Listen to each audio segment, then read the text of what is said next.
नमस्कार, स्वागत है आपका एबीपी गंगा में। मैं हूं अवधेश। आप देख रहे हैं हमारा खास कार्यक्रम विश्लेषण। और आज विश्लेषण में बात होगी साइकिल को भाजपा के रेड अलार्म की, क्योंकि जिस मुस्लिम वोट को सपा अपनी ताकत मानती रही है, अब उसी मुस्लिम वोट में सेंधमारी करके भाजपा 80 सीट के टारगेट को भेदने का प्लान बना रही है। वहीं बात करेंगे 2024 के सेमीफाइनल की, जिसके लिए भाजपा ने अपनी पूरी ताकत लगा दी, जबकि सपा और दूसरे राजनीतिक दलों ने अपनी तैयारी शुरू भी नहीं की है। वहीं बात करेंगे ओम प्रकाश राजभर की सावधान एक्सप्रेस की, जो यूपी को नापने के बाद अब बिहार पहुंच गई है। और आखिर में दिखाएंगे ज्ञान वापी पर वाराणसी जिला कोर्ट के उस फैसले को, जिस पर मस्जिद में मिले कथित शिवलिंग का रहस्य और गहरा हो गया है। तो कहीं मत जाइए, बने रहिए अगले आधे घंटे तक हमारे साथ, क्योंकि अब होगा हर खबर का विश्लेषण।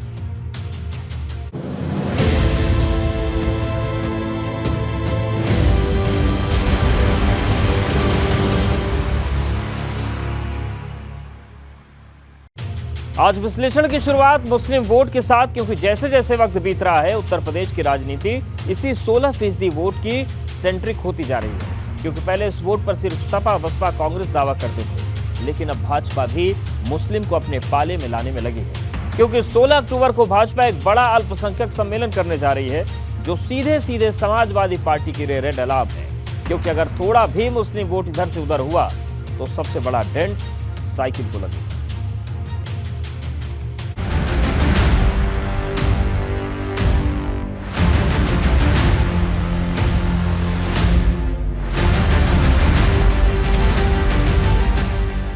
साइकिल के खिलाफ भाजपा का रेड अलार्म।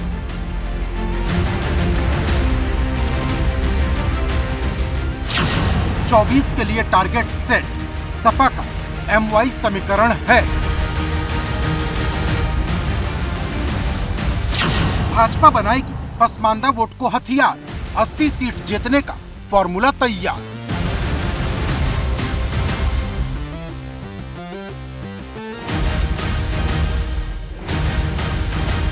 जिस मुस्लिम वोट को साध कर समाजवादी पार्टी ने 3 बार यूपी में सरकार बनाई, जिस मुस्लिम दलित समीकरण के दम पर मायावती 4 बार सूबे की CM बनी, अब उसी मुस्लिम वोट बैंक में सेंधमारी कर भाजपा एक साथ सपा और बसपा के खिलाफ खतरे की घंटी बजाने जा रही। क्योंकि 2024 में भाजपा ने यूपी में सभी 80 सीट पर जीत का टारगेट सेट किया है। अब इसी टारगेट को पूरा करने के लिए भाजपा 16 अक्टूबर को राजधानी लखनऊ में एक बड़ा अल्पसंख्यक सम्मेलन आयोजित करने जा रही, जिसकी जिम्मेदारी भाजपा ने अपने अल्पसंख्यक मोर्चे को सौंपी है, ताकि आने वाले 16 महीनों में ज्यादा से ज्यादा मुस्लिमों को अपने पाले में लाया जा सके और विरोधियों का खेल खराब किया जा सके।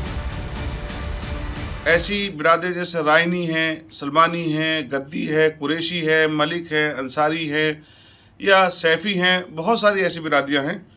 उनका एक सम्मेलन बुलाया गया है। इसमें मुख्य रूप से मोदी जी की जो पसमानदाओं के लिए एक सोच है, उनको मुख्य धारा में लाना चाहते हैं। भारतीय जनता पार्टी के लिए केवल पसमानदा एक वोट नहीं है।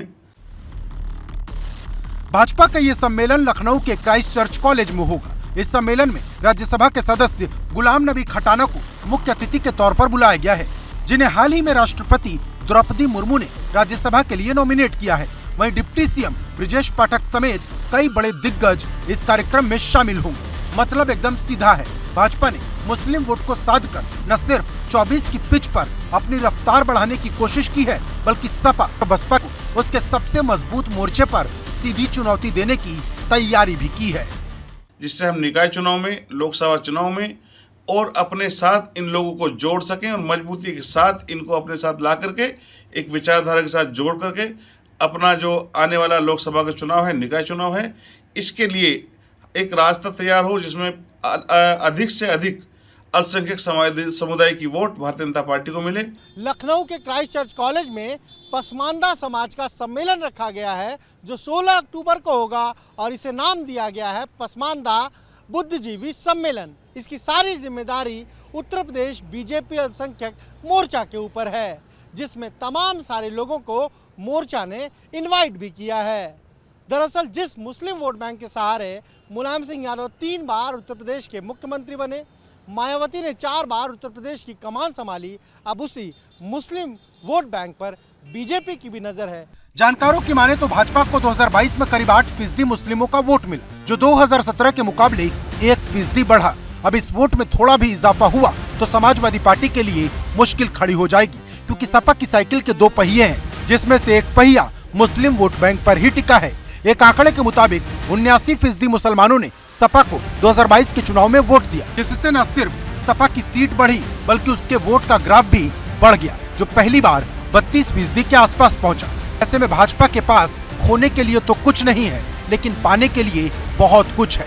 यही वजह है कि उसका पूरा फोकस पसमानदा मुसलमानों पर है, क्योंकि भाजपा को विधानसभा चुनाव में जो वोट मिला उसमें पसमानदा वोट की बड़ी संख्या थी। बड़ी बात यह भी है कि योगी सरकार में एकमात्र मुस्लिम मंत्री दानिश आजाद अंसारी भी पसमानदा समाज से आते हैं। वहीं भाजपा ने लोकसभा चुनाव से पहले निकाय चुनाव में भी मुस्लिम बहुल इलाकों वाली सीटों में चुनाव लड़ने का फैसला किया है, बल्कि इन सीटों पर मुस्लिम उम्मीदवार को उतारने की तैयारी चल रही।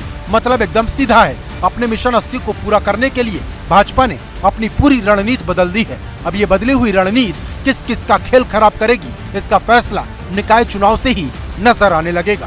Bureau report, ABP Ganga. और अब बात निकाय चुनाव की जंग की, जिसकी तैयारी में भाजपा ने अपनी पूरी ताकत लगा दी है। आज भाजपा ने निकाय चुनाव को लेकर कई बैठकें की। जहां कासगंज में प्रदेश अध्यक्ष भूपेंद्र चौधरी ने बैठक की, तो एक बैठक प्रयागराज में डिप्टी सीएम केशव प्रसाद मौर्य ने भी की। वहीं एक और बैठक वाराणसी में हुई। मतलब साफ है कि भाजपा निकाय चुनाव को लेकर 24 का सेमीफाइनल मानकर चल रही है। लेकिन बड़ा सवाल यह भी है कि निकाय चुनाव की जंग को कौन जीतेगा, क्योंकि इस बार सीधी लड़ाई सपा से है, जहां पिछली बार नगर पंचायत में सपा से कड़ी टक्कर मिली थी।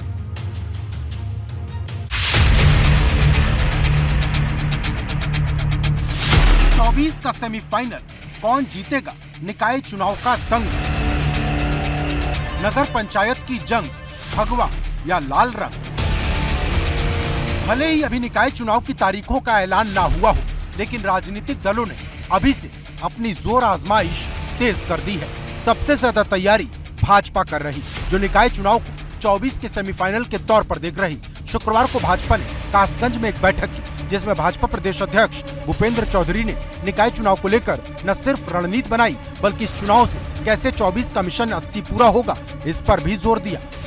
2017 का विधानसभा चुनाव हो या 2022 का चुनाव हो, बहुत अच्छा परिणाम हमारे आप सबके प्रयास से आए हैं। अब नगर निकायों के चुनाव, तो नगर निकाय चुनाव में पिछली बार हम लोगों ने 16 में से 14 नगर निगम जीते थे, अधिकांश नगर पालिकाएं जीती, तो निश्चित रूप से उससे बेहतर करने का हमारा लक्ष्य है और हमारे लिए चुनौती है। हम उस चुनौती को अपने कार्यकर्ताओं के माध्यम से स्वीकार करके आगे बढ़े।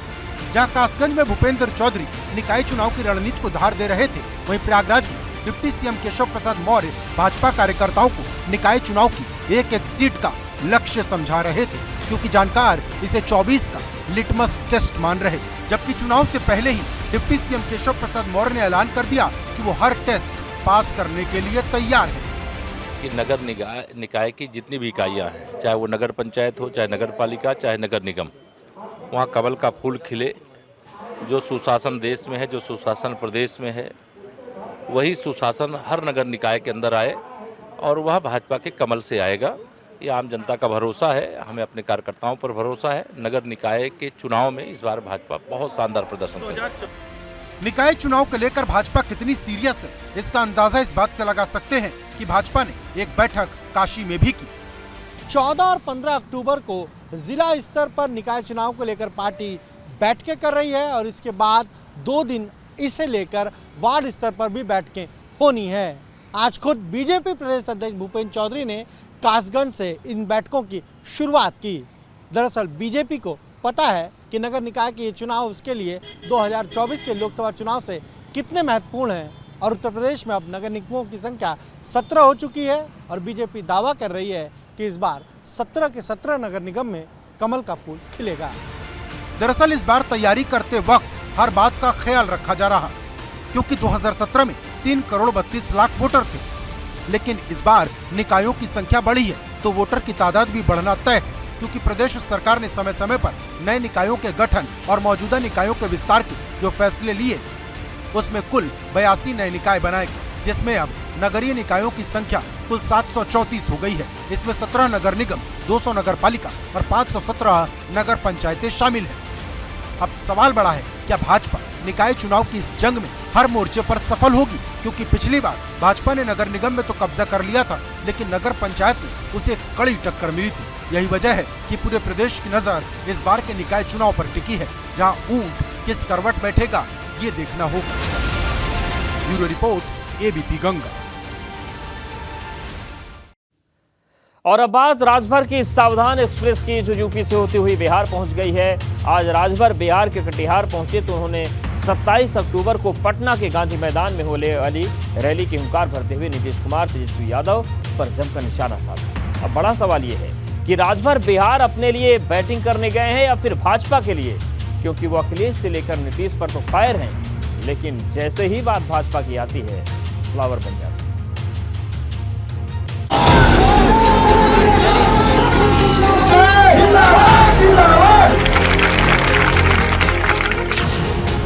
राजभर की एक्सप्रेस पहुंची बिहार, अखिलेश से नीतीश तक प्रहार। 24 में राजभर करेंगे खेला, 27 अक्टूबर को पटना में लगेगा मेला।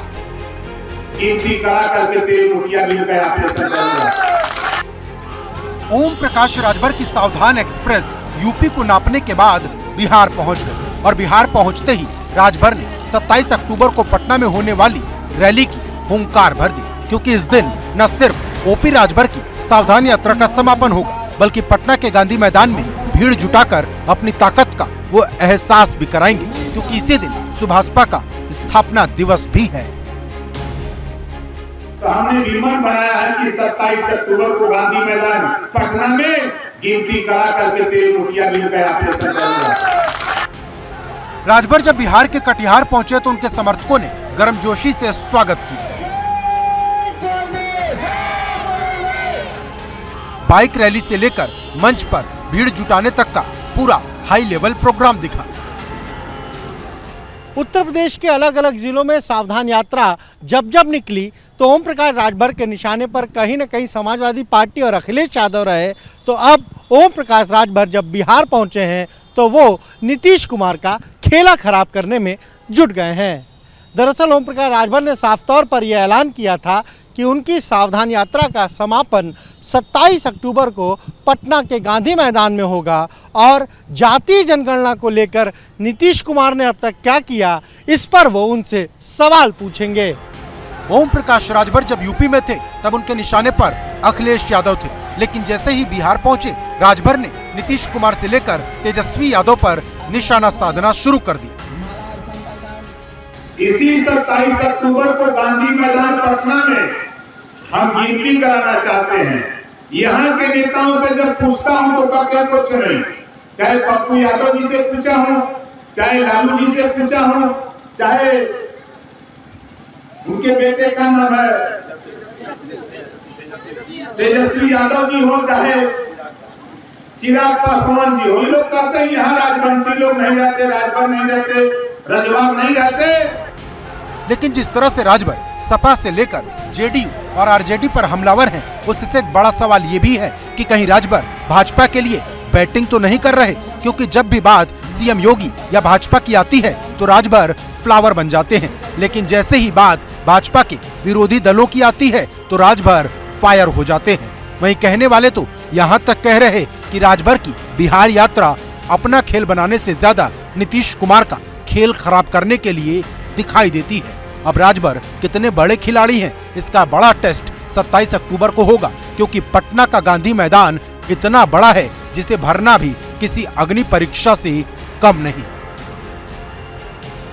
Bureau report, ABP Ganga. और अब बात होगी कथित शिवलिंग की कार्बन डेटिंग की। ज्ञानवापी पर फाइनल वेटिंग, क्योंकि हिंदू पक्ष जिस कथित शिवलिंग की कार्बन डेटिंग कराने की मांग कर रहा था उसे वाराणसी जिला कोर्ट ने खारिज कर दिया है। अब हिंदू पक्ष सुप्रीम कोर्ट जाने की बात कह रहा है, लेकिन कोर्ट के आदेश से फिर एक बार कथित शिवलिंग का रहस्य गहरा हो गया है। कैसे, ये रिपोर्ट देखिए।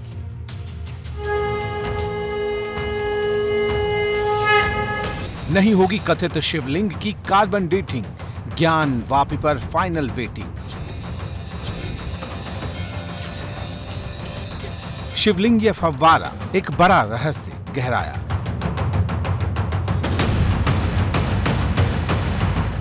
ज्ञानवापी मस्जिद परिसर में मिले जिस कथित शिवलिंग के बाद इस केस में नया मोड़ आया था, जिसे हिंदू पक्ष ने शिवलिंग और मुस्लिम पक्ष ने फव्वारा बताया था, अब उसी की कार्बन डेटिंग कराने की मांग पर वाराणसी जिला कोर्ट ने बड़ा फैसला सुनाया है। दरअसल ज्ञानवापी में मिला कथित शिवलिंग कितना पुराना है, ये पता लगाने के लिए हिंदू पक्ष ने कार्बन डेटिंग कराने की मांग की थी, जिसे वाराणसी के जिला जज अजय कृष्ण विश्वेश ने खारिज कर दिया है। देखिए, जो मांगे थे वादी गढ़ की, वो मांगे ये थे कि उसकी कार्बन डेटिंग के जरिए जांच कराई जाए।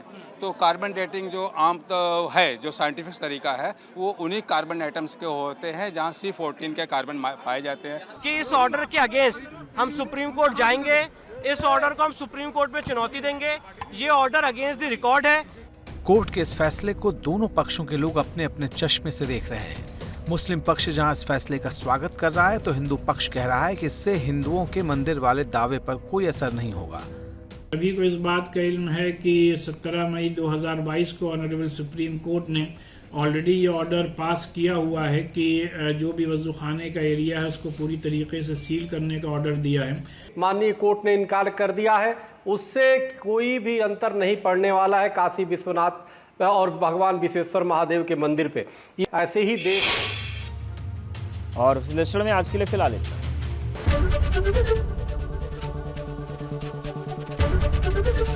एबीपी गंगा, खबर आपकी, जुबान आपकी।